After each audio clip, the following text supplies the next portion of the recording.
I'm Danny Dyer. Playing hard men and acting tough has been my bread and butter. But now I've got a new role. I'm tracking down some of the most feared men in the world, operating on both sides of the law. I'm going to find out what makes them tick, how they got their fearsome reputations, and why they're considered to be some of the world's deadliest men.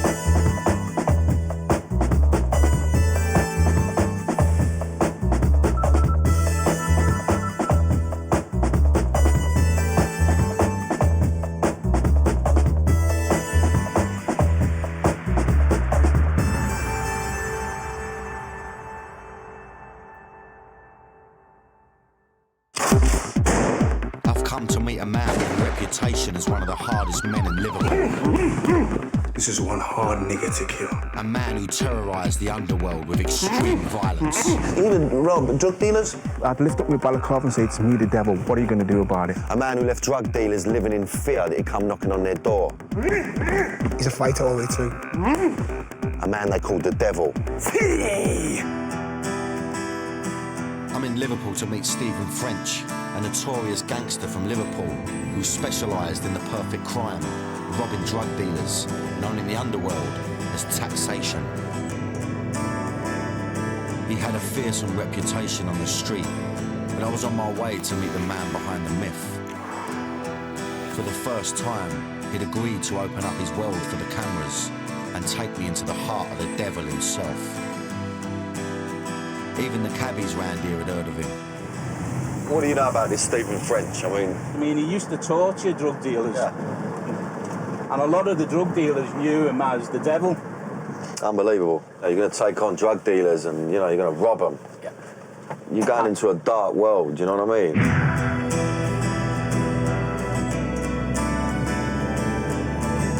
He's a reformed character now, isn't he? I just hope he's a fan of Cockneys, you know what I mean?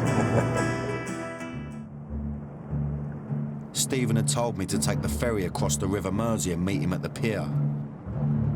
The only reason he had agreed to make this film with me was to promote his new anti-gun campaign, and I didn't know what to expect. Even though he's now reformed, in his heyday, he was one of the most dangerous men alive, and I was starting to feel nervous. Shit. Watch yourself.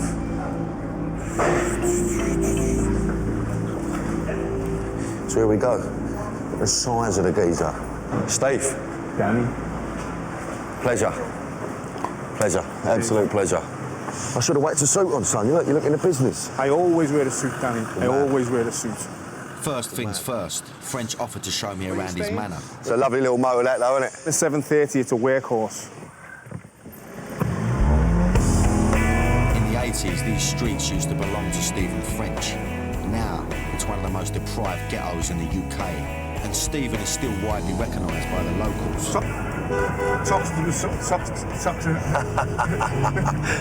Lunatics. Some sort of mad megaphone in his motor shouting out. I don't even know them when they know me. But not everyone in Liverpool is so friendly to Stephen. I was about to find out that someone wanted to kill him.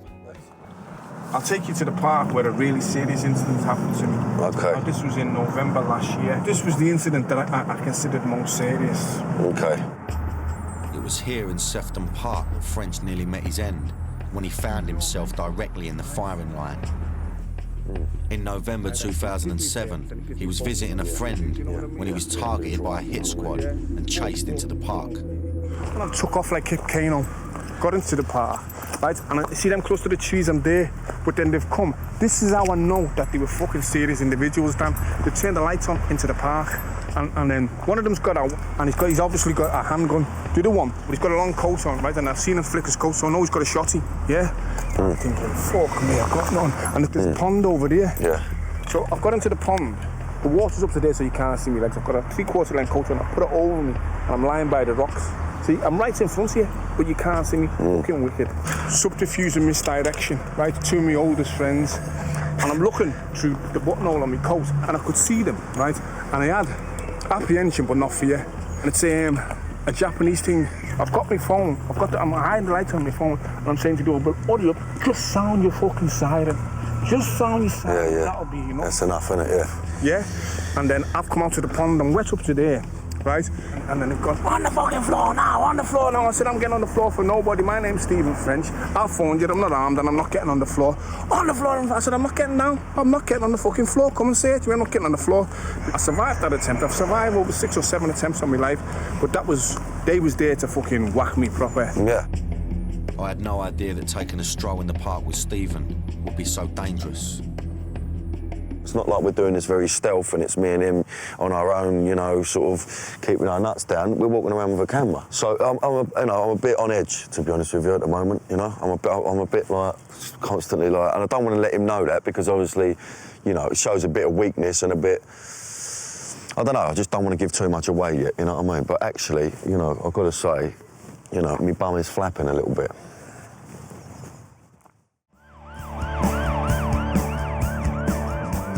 I'm in Liverpool meeting Stephen French, one of the most notorious gangsters to have ever come from the city. I'd already spent the day running around with the devil and found out that he had survived a recent attempt on his life. On the fucking floor now! And more worrying for me, his attempted killers were still at large. You know, my bum is flapping a little bit. Liverpool is the 2008 city of culture, but it also has a dark underbelly, gun crime. Merseyside's elite crime fighting unit, the Matrix, has seized hundreds of weapons, from replicas to military-issue automatics. I needed to understand why Stephen was a target and how he got to be so feared and unpopular. When I was a taxman and I was taxing people, yeah, it was a destitute time out there, right? And I was of the Malcolm X's school, by any means necessary. I wanted to build this reputation. I wanted to be known as a bad man. He'd steal off the kind of people who couldn't go to the police. Like, excuse me, I've just had 5 kilos of cocaine stolen off me and £320,000 of illegitimate money. You know, that shouldn't have in my wardrobe or under the bed. And good on him. Then people need to be fucking robbed. Even though robbing criminals made Stephen enemies, he didn't care. Sometimes I'd have somebody in a situation where I was liberating them from their funds, yeah, and they wouldn't even know it was me. I'd lift up my balaclava and say, it's me, the devil, what are you going to do about it? And this was how the reputation began to grow and grow, because I actually believed that nobody could touch me and that I was one of the fiercest men on the planet. Stephen French is a survivor, and his instinct was honed growing up in Toxteth in the 70s. These were deprived streets where only the tough survived. To make things worse, Liverpool was one of the most racist cities in Europe. The skinheads in Liverpool carried bag chains. I've been whipped and had the mark on the back of my neck to show it. The Boundary pub was literally that. It separated the black ghetto from white Liverpool. Crossing the boundary involved hand-to-hand combat with skinhead gangs just to go down to the city centre. At that time, we had a brutal police force. Yeah, it was racist to its core. The first time I was assaulted off a copper, I was 11, whacked in the face with a torch. This kind of police brutality was a recipe for only one thing: revenge. In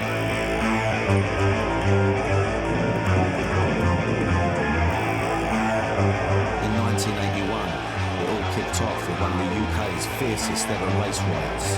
They came under a fusillade of bricks and stones and whatever.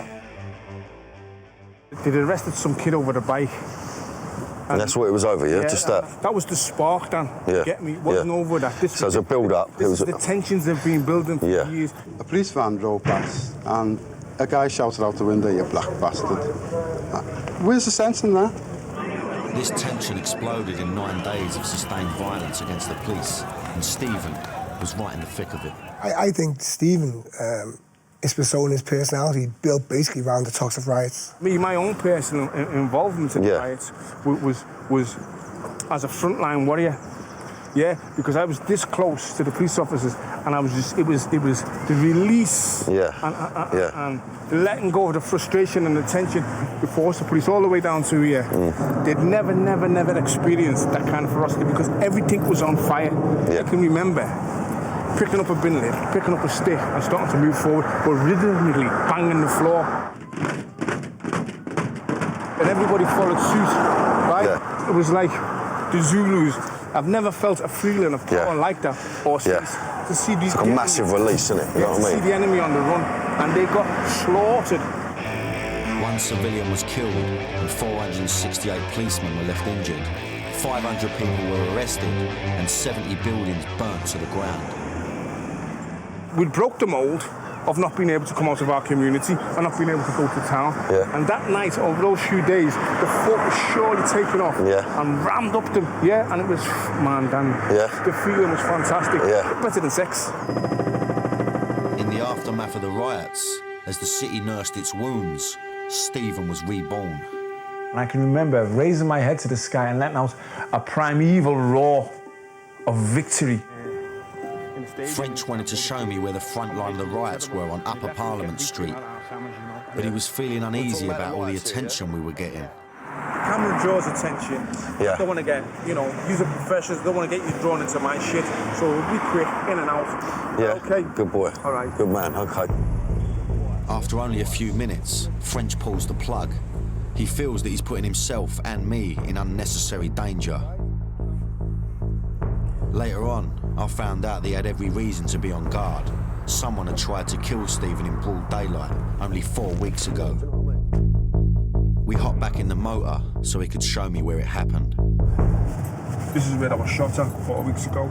You shot up here? Yeah, it's just... Yeah. And there's 4 or 5 of them standing here, but they see me coming, and they've got it into the mind that I'm coming back for them, Dan. Oh, okay. That I've seen one day, but he's seeing me, and he's kind of running over that way, running away from me. As he's running, he's popping shots. Now, this is a 730. He's in the space there. Yeah. This is a 730 BMW. It's a massive car. Yeah. So earnest was his effort that not even a bullet touched the car.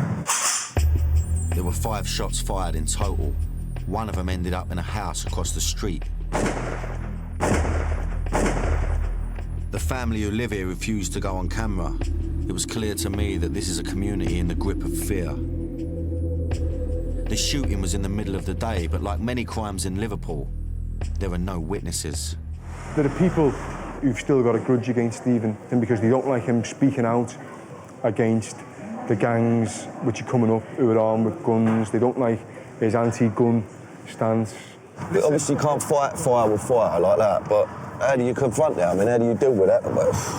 My hands are tied in terms of I can't retaliate in kind, right? Because look, I hope I bump into one of them in the supermarket and I'll spank them like I'm the daddy.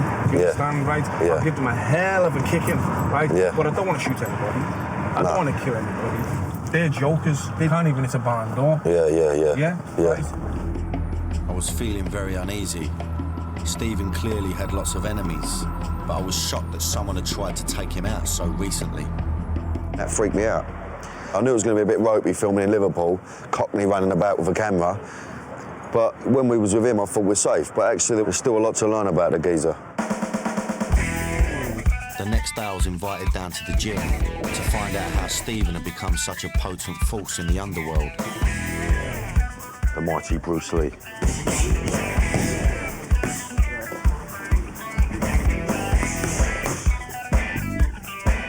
Stephen is no ordinary street fighter. He's a former British, European and world kickboxing champion. Martial arts instilled in Stephen the Japanese warrior code of Bushido, which he would obey throughout his life. I'm going to show you how important the honour and integrity is to me, because as a 10-hour sitting, 10 hours, pure pain. Yeah, got it, Got it, yeah. That's who I am, that's what I'm about, and I wear it on my back. That's with me for my life. This dragon is honour, this dragon on this side is integrity, and within side, in the middle, is the beast. I'm the beast within. If you cross the twin dragons of honour and integrity, the beast within is released. Yeah. And once the beast is released, the only way you can put him back in his cage is to sate him, which is to feed him, or to slay him, which is to kill him. And that's the way I live my life. If you cross me, you got to feed me, or you got to kill me. And it's as simple as that. Mad way to live your life, you know what I mean? No, it's a code, man. It's a discipline and it's something that you live by. It's a code. And if you die by that code, or you live by that code, you can say that you've remained true to something in your life. The person responsible for teaching Stephen this code was to become the most influential figure in his life. Sensei Ronnie Colwell, legendary founding father of British karate. He's my sensei, my mentor, my guide, and my wife father. All these people who are angry and frustrated, no opportunities, no education, you know, no motivation, fighting against the system. And this one man could walk in the room, they'd all just stand there in attention. He might not look hard, but if he wanted to, Sensei Colwell could probably kill you with his bare hands. He's an 8th dan karate, Shotokan, 5th dan jiu-jitsu, 9th dan aikido. He teaches SAS, special forces, military, still to this day. I remember saying to him, look, you've got something. Inside of you, there's something very special.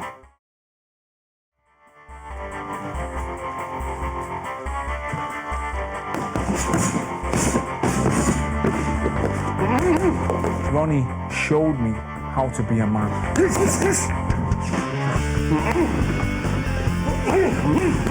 His effect on me was profound.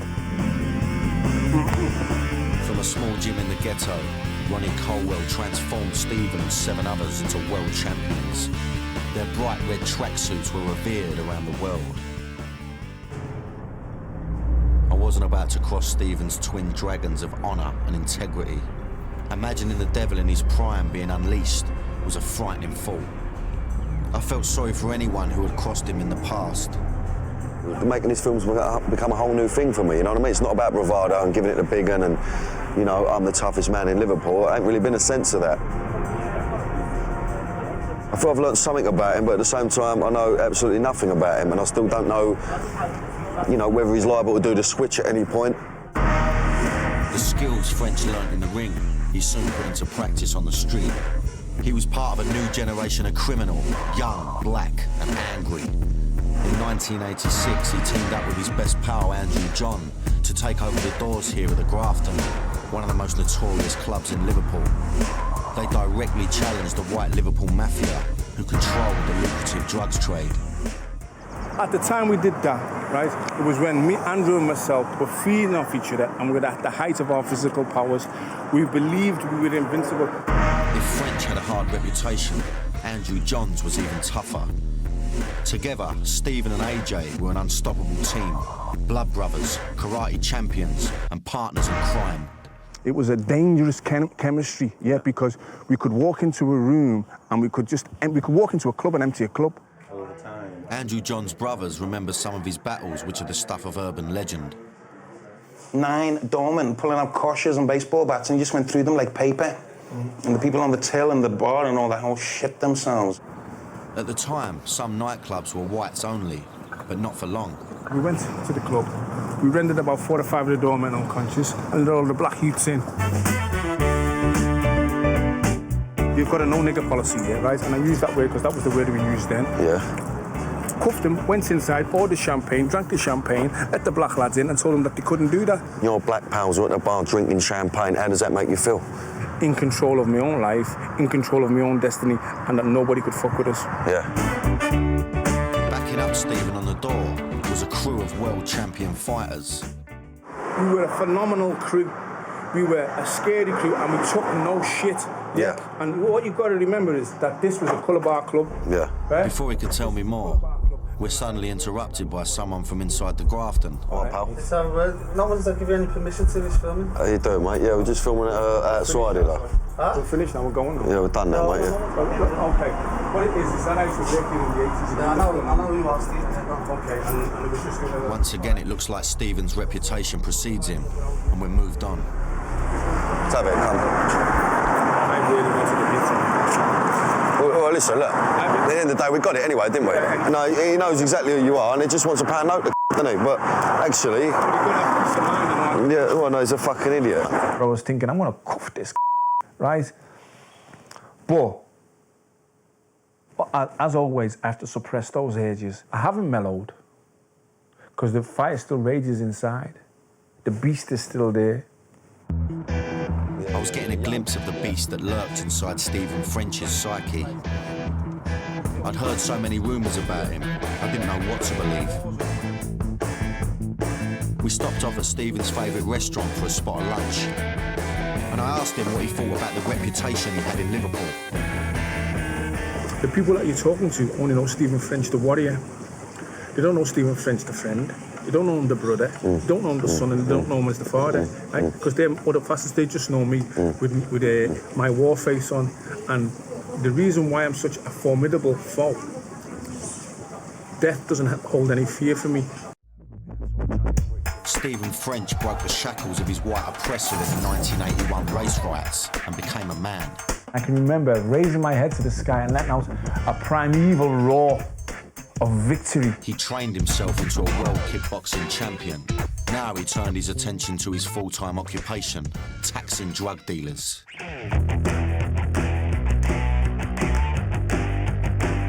A new drug hit the streets in the mid-80s that would change the face of the underworld forever and allegedly make Stephen French a mint. I could phone someone now and order a kilo of crack for 30 grand. I wouldn't have to touch it. I'd give it to 10 people to sell for me. I'd make £15,000 and then pay back. It's easy. It's too easy. But more drug dealers meant only one thing to Stephen: more business. At his peak, he was rumoured to be taxing a dealer a week, earning hundreds of thousands of pounds for just a few hours' work.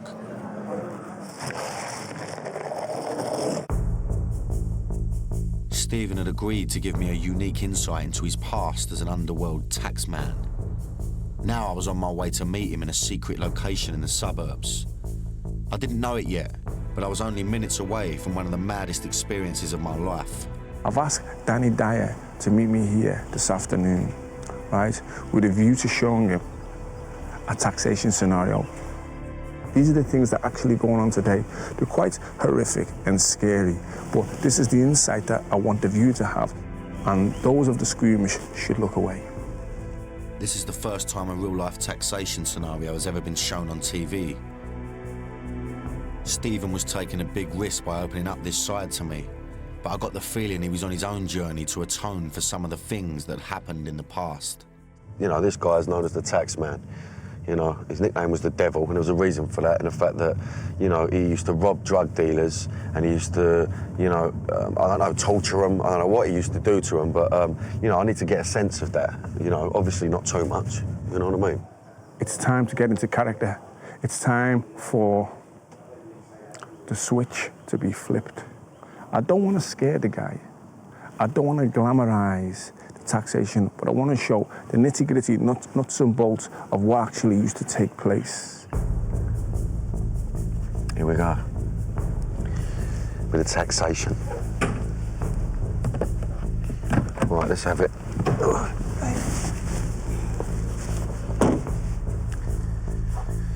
So the door's already open, so it's like, okay, sweet, let's go in.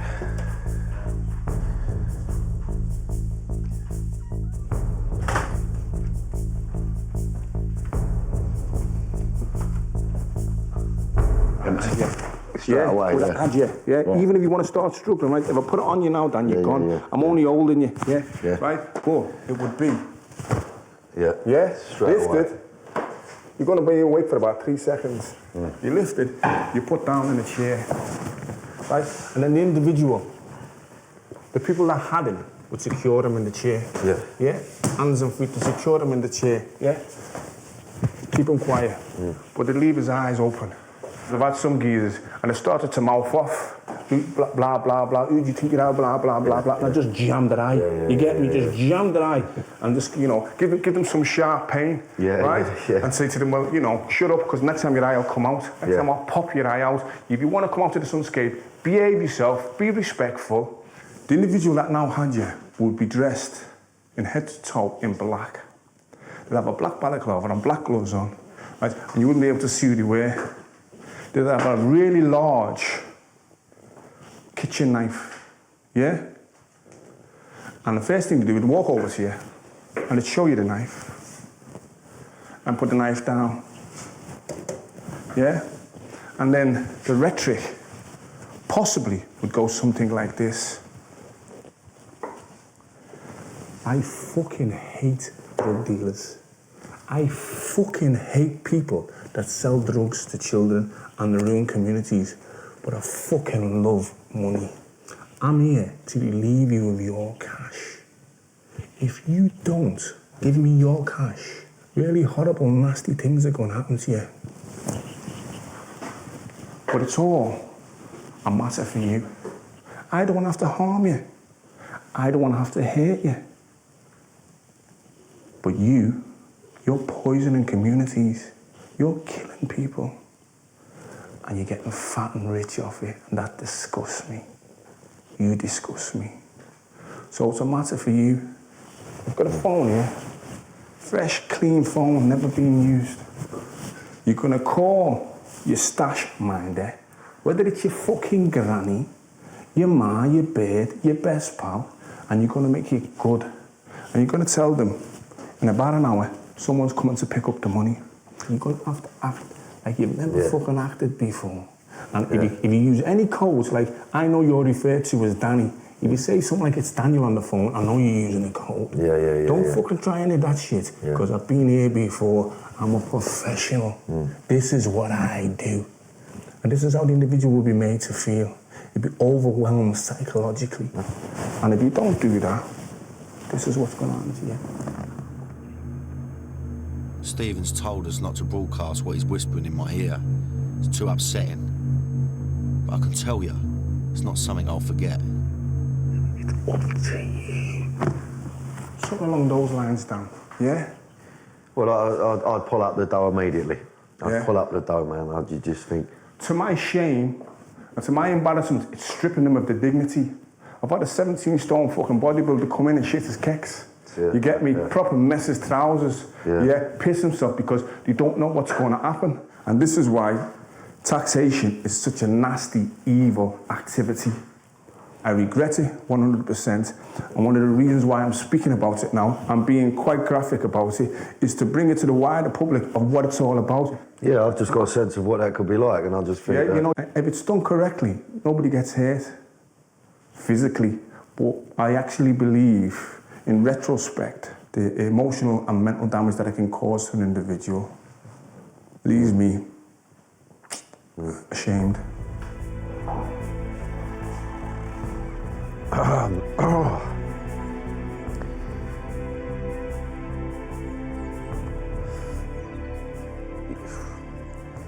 I mean, it's hard to feel sorry for a smack dealer, do you know what I mean? But you would think, you know, that is the worst case scenario. I don't see how you come back from that. I can't really understand how anyone wouldn't pull up the dough or wouldn't do as they're told, do you know what I mean? That's freaked me out a little bit. That's done me. I feel a bit sick. I feel like I'm gonna chuck my breakfast up.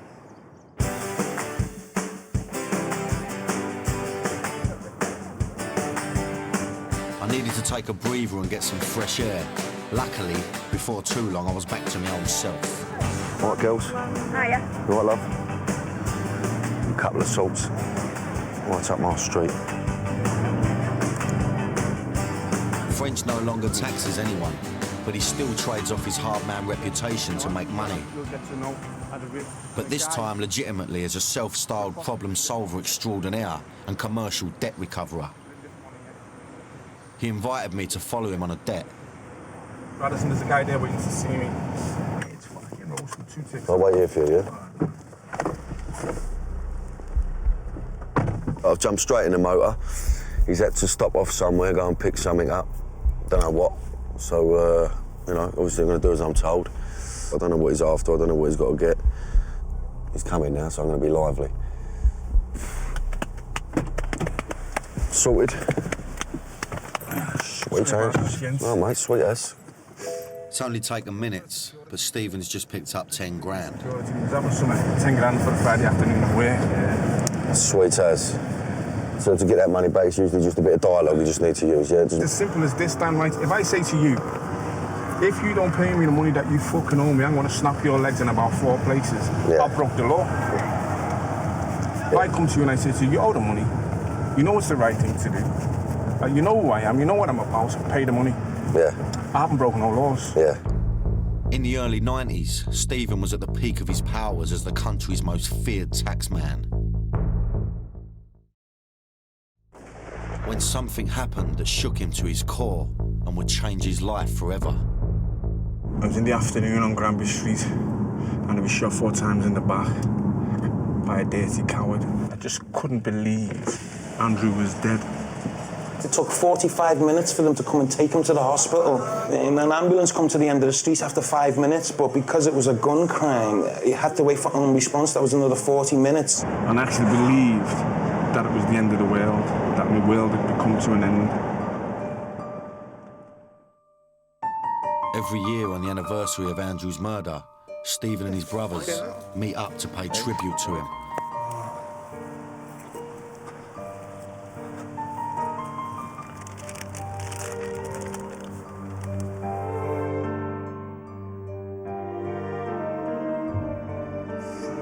Oh, by the way, they're trying to get me to link up with you a little bit sooner than I'm ready. You took a few shots at me this year, kid.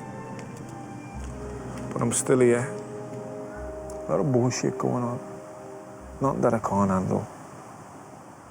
A lot of people that don't like me say it should have been me, and it shouldn't have been him.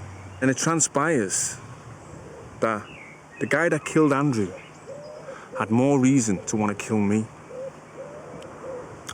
And the reason why he had more reason to want to kill me is that he believed I was responsible for doing something terrible to him.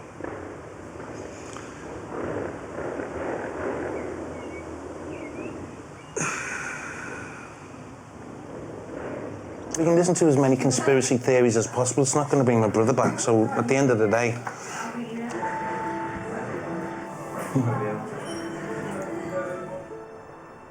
Andrew's murder was the catalyst for Stephen to start reassessing his life. And I believe that I was protected and I was saved for a reason. I've been there, I've seen it, I've done it. Listen to me. There's another way. Lay down your firearms. Embrace education and learn to look after your family other than pistolero or drug dealer. If I save one young man, black, white, Chinese or indifferent, from ending up in a premature grave due to gun violence and crime, it will all have been worthwhile. Today, Stephen has been invited to speak to a delegation of high-profile criminologists and academics to help spread his anti-gun message. In his friend's memory, he plans to open the Andrew John Memorial Skills Centre to prevent teenagers from following in his footsteps. Will it be a happy ending or one to regret? Success, prison or death, I need to watch how It's a humbling and liberating experience to be invited to speak here today. He hopes the speech will help raise funding for the Skills Centre. I have to bear responsibility and culpability in the rise of the phenomenon known as gun crime. I'm 6'3", 225 pounds of prime black male. And how could a 10-stone drug dealer protect himself from a guy like me, former British, European and world kickboxing champion? How he did it is he armed himself. 1994, my daughter was born and I had an epiphany. I knew I had to turn my life around. My options were success, death or jail. Me personally, I want to show them the way to success. I want to show them the road to success. Success as a bricklayer, success as a plumber, success as a carpenter. All areas of success that don't lead to jail or death and don't lead to a life of drugs or pistolero. This is done to shock and horrify, yeah? This is a t-shirt that several young men had made, that have made an attempt on my life because I'm standing up to be counted and giving an anti-gun message. R.I.P. Stephen French. Such is my determination, I've changed R.I.P. to really increase the peace. Thank you very much for the time and effort. That was nerve-wracking. Even the fact that he's trying to change is an achievement, because when you've been knees deep in high-level organised crime for 20 years, it's really difficult to turn your back on it. With a young family and extra responsibility, Stephen was determined to turn over a new leaf. But going straight was going to be the hardest thing Stephen French has ever done.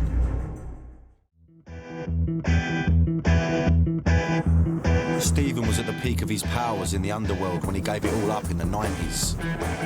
The death of his blood brother and partner in crime, Andrew John, had a dramatic impact on his life. And I actually believed that it was the end of the world. He moved out of Toxteth and now lives across the river in leafy suburbia, where he runs a successful property portfolio and debt recovery business. I wanted to get to the bottom of why Stephen had been shot at recently, so he invited me to his house to show me around.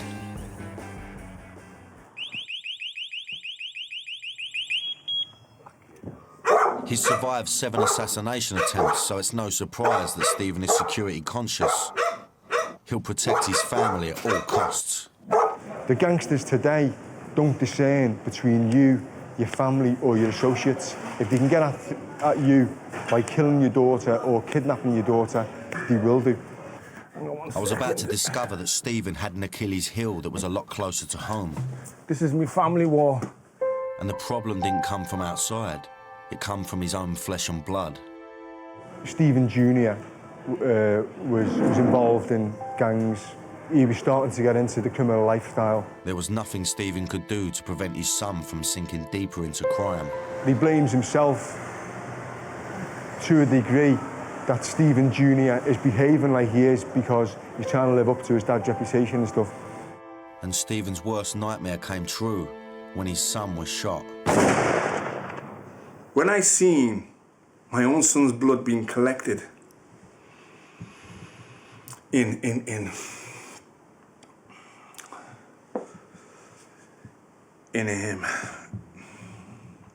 a container,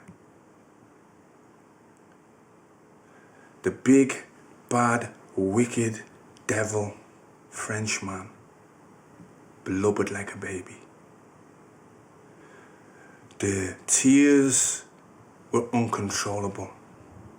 My Stephen said to me, Dad, don't cry, I'm okay, I'm fine. Because he resented the fact that I was broken. Every ounce of my fiber, every ounce of my warrior being called out to attack and wreak havoc. That's what my heart told me. The demon that I can summon on in an instant was rattling the cage, man, rattling the cage. And I had to control that demon. I had to control that demon.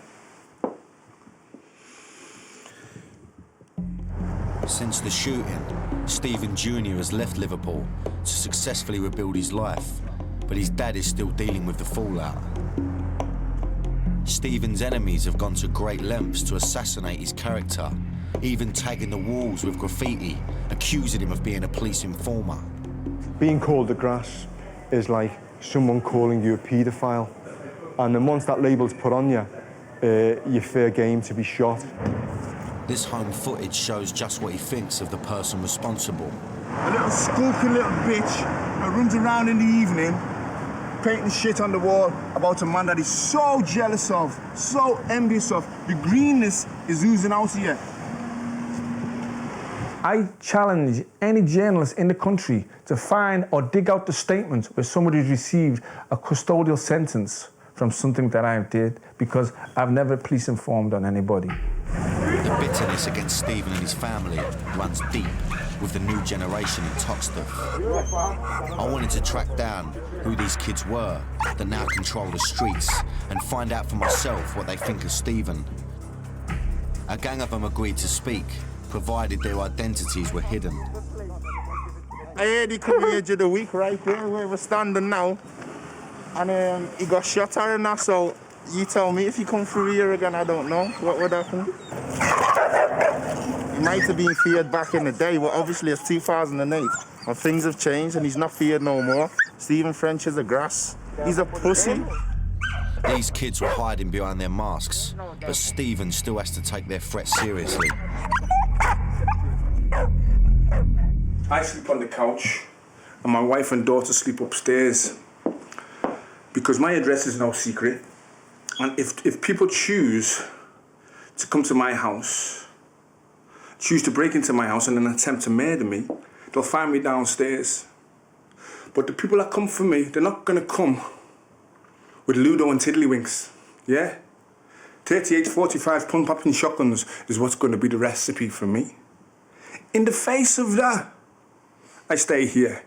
In the face of that, as a black Englishman, I'm entitled to defend my castle. And this is a phrase I use for only trusted family and friends. This is one hard nigger to kill. This is one hard nigger to kill. Even though Stephen forgives those people who want to kill him, he still has to control his natural instinct to fight back. So, I mean, how hard has it been to sort of turn your back on that world, you know? And Well, the transition has been very, very difficult. At times, the desire to say, fuck this, let's do it again then, right? Because some of the people like that are coming at me now, right? They're like Jack Russells snapping at the heels of a Rottweiler. Do you get me? That if I wanted to, I could shake them. Yeah. If I wanted to, I could turn their lives upside down. If I wanted to, I could make them have nightmares about me. I could make them see me in a dream because the fire, the will to crush your enemies is still there. But I'm a different person. I have to lead by example.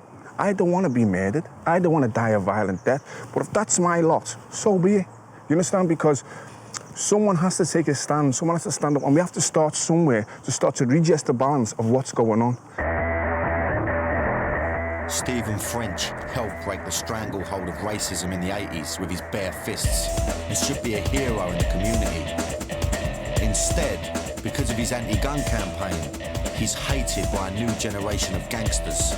He's put his life on the line for something that he believes in, and there's no greater honour than that.